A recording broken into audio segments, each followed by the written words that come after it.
Friends, मेरा नाम doctor दीपक धनखड़ है और आप सभी का मेरे यूट्यूब चैनल की एक और वीडियो में स्वागत है। आज जिस टॉपिक पर हम डिस्कस करने जा रहे हैं one of the most important topic है जिसको बोलते हैं पोटेशियम। आप एक टाइम पर क्रिएटिनिन को इग्नोर कर सकते हो, ईजीएफआर को इग्नोर कर सकते हो, यूरिया को इग्नोर कर सकते हो, लेकिन पोटेशियम को इग्नोर करना आपकी सबसे बड़ी गलती हो सकती है, क्योंकि पोटेशियम का डायरेक्ट जो है वो लिंक है हार्ट से। पोटेशियम बढ़ने से हार्ट यानी कार्डियक अरेस्ट के चांसेस बढ़ जाते हैं। तो समझने की कोशिश करेंगे कि पोटेशियम असल में काम क्या आता है। पोटेशियम एक मिनरल है, एक खनिज पदार्थ है जो भी आप खाना खाते हो उससे हमारी बॉडी एक्वायर करती है। इसके रिच सोर्सेज हैं जैसे कि banana, coconut water, fruit juices, vegetable juices. और जमीन के नीचे जनरली हम एक लेमन शब्द यूज करते हैं कि जमीन के नीचे उगने वाली सारी चीजों में पोटेशियम ज्यादा मिलता है, जैसे कि आपका आलू हो गया, शकरकंदी हो गया, अरवी हो गया।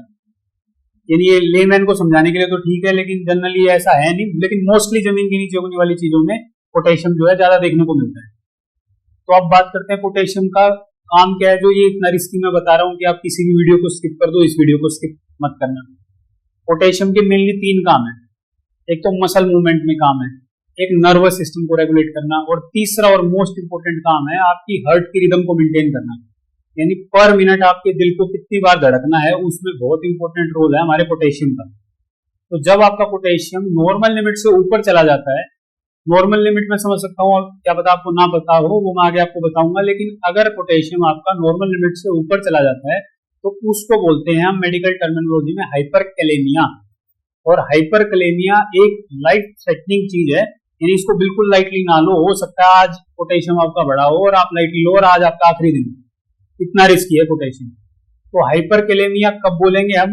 नॉर्मल लिमिट जो पोटेशियम की है, इररेस्पेक्टिव ऑफ जेंडर बता रहा हूं मैं, मेल फीमेल के हिसाब से नहीं, कोई भी हो, 3.5 से लेके 5 के बीच में नॉर्मल कंसीडर किया जाता है। पोटेशियम को 3.5 से कम होगा तो हाइपोकैलेमिया और 5 से ऊपर होगा तो हाइपरकैलेमिया। और जब 6.5 पहुंच जाएगा तो उसको आप एक्सट्रीम या फिर क्राइसिस समझ सकते हो, किसी भी टाइम कार्डियक अरेस्ट आ सकता है, कोलैप्स कर सकते हो। क्योंकि पोटेशियम के बढ़ने पर आपकी हार्ट की रिदम इरेगुलर हो जाती है। कभी हार्ट 60 बीट्स पर मिनट धड़केगा, कभी 150, कभी 100, फिर कभी 40। तो बार बार हार्ट इस एरिथमिया को सहन नहीं कर पाता और कोलैप्स कर जाता है due to increase in potassium level.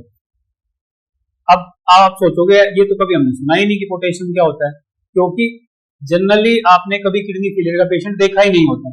आप ही आपकी फैमिली में हो सकता है पहले किडनी फेलियर के पेशेंट हो, और इससे पहले फिर आपको पोटेशियम का कभी पता नहीं चला। और नॉर्मल अडल्ट में पोटेशियम कभी बढ़ता भी नहीं है, क्योंकि जितना पोटेशियम हम डाइट से एक्वायर करते हैं उतना पोटेशियम हमारी किडनी एक्स्ट्रा बाहर निकाल देती है। क्योंकि अभी मैंने थोड़ी देर पहले आपको वीडियो में बताया था कि नारियल पानी, केला सब खाते हैं इंडियन में रेगुलरली। बनाना कॉमनली घर में यूज किया जाता है, स्मूदी बना के पी रहे हैं, वैसे खा रहे हैं फ्रूट सैलेड में। कभी आपने नहीं सुना होगा कि बनाना खाया और किसी को हार्ट अटैक आ गया, किसी ने कोकोनट वाटर पिया हो उसको हार्ट अटैक आ गया। कोकोनट वाटर तो डिहाइड्रेशन के लिए बहुत अच्छा है। जब भी किसी को लूज मोशन होते हैं या डिहाइड्रेशन होता है तो बोलते हैं कि नारियल का पानी पिलाओ इसको, ताकि पानी की पूर्ति हो जाए। क्योंकि उस अडल्ट की किडनी अभी तक अच्छे से काम कर रही है, इसलिए वो 1 डजन बनाना भी खा लेगा, 3-4 नारियल का भी पानी पी लेगा, तो उसकी किडनी उस इंक्रीज पोटेशियम लोड को मैनेज कर लेगी।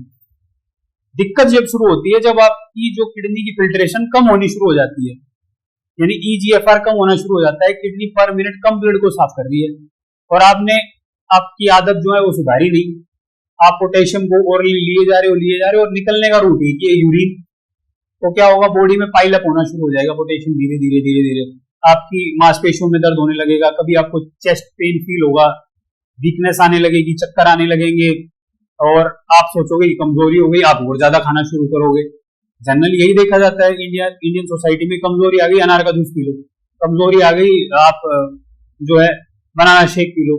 उससे क्या होगा, आपने और ट्रिगर फैक्टर दे दिया, आपने और पोटेशियम को अपनी बॉडी के अंदर डंप करना शुरू कर दिया। उससे सिम्टम्स घटने की बजाय और बढ़ेंगे, क्योंकि अभी तक आपको पता ही नहीं, आपकी किडनी फेलियर डायग्नोज नहीं कर पाए हो। एंड ऑफ द डे क्या होगा, किडनी फेलियर से तो आपका कुछ होना नहीं था, आप उसमें 15-20 साल आराम से सर्वाइव करते बिना डायलिसिस के, लेकिन कार्डियक अरेस्ट की वजह से आप कोलैप्स हो गए, या फिर स्टंटिंग हुई आपकी, या फिर पेसमेकर लगाया, जो भी हुआ, लेकिन आप एक ना चाहते हुए और जिसको अवॉइड कर सकते थे, अवॉइडेबल डिजीज में फंस गए, जिसका आपसे कोई दूर दूर तक लेना देना नहीं था। तो अब तक हम ये समझ गए पोटेशियम होता क्या है, पोटेशियम बॉडी में आता क्या है, कैसे है, बॉडी से निकलता कैसे है, नॉर्मल लिमिट क्या है, इसके सिम्टम्स क्या है। अब आप ये सोचोगे कि बढ़ गया, चलो गलती हो गई, आज से पहले मेरे को पता नहीं था, लेकिन अब पता चल गया तो कम कैसे करें।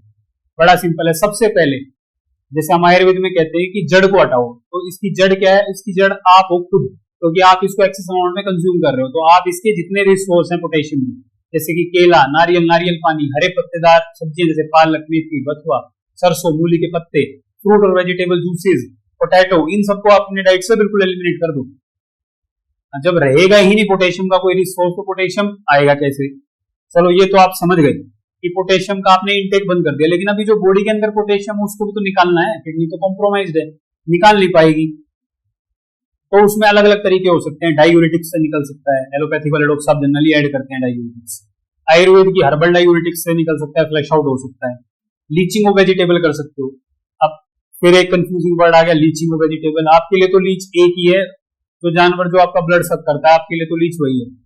तो इसी शब्द से समझेंगे लीचिंग यानी खींचना। फ्रूट्स वेजिटेबल्स में से पोटेशियम को खींच के निकालने की प्रोसेस को लीचिंग कहते हैं। इसकी एक डिटेल्ड वीडियो मेरे चैनल पर आप जाके देख सकते हो कि कैसे करना है। नेचुरल तरीका है, कोई साइड इफेक्ट नहीं है। लीचिंग से आप अपने घर पर ही वेजिटेबल और फ्रूट्स में से एक्सेस पोटेशियम को बाहर निकाल सकते हो। अब आपने सब कुछ कर लिया, डाइट में भी कम कर लिया, लीचिंग भी कर ली, डायूरेटिक्स भी ले लिया, हर्बल सप्लीमेंट भी चल रहे हैं, फिर भी आपका पोटेशियम बढ़ रहा है। तो उसके लिए पोटेशियम बाइंडर्स भी आते हैं, जो एक क्वालिफाइड नेफ्रोलॉजिस्ट से आप लिखवा सकते हैं, और पोटेशियम बाइंडर्स से आप अपने पोटेशियम को मैनेज कर सकते हैं। वीडियो को खत्म करने से पहले फिर से कहूंगा, आप किसी भी चीज को लाइटली ले लेना, पोटेशियम को कभी लाइटली मत लेना। मैंने पहले ही बताया था, पोटेशियम बढ़ा हो तो हो सकता है वो आपका आखिरी दिन, तो पोटेशियम को कभी इग्नोर नहीं करना। बढ़ा दिखे तुरंत डॉक्टर के पास भागना है, पोटेशियम लाइट लेने की चीज है ही नहीं।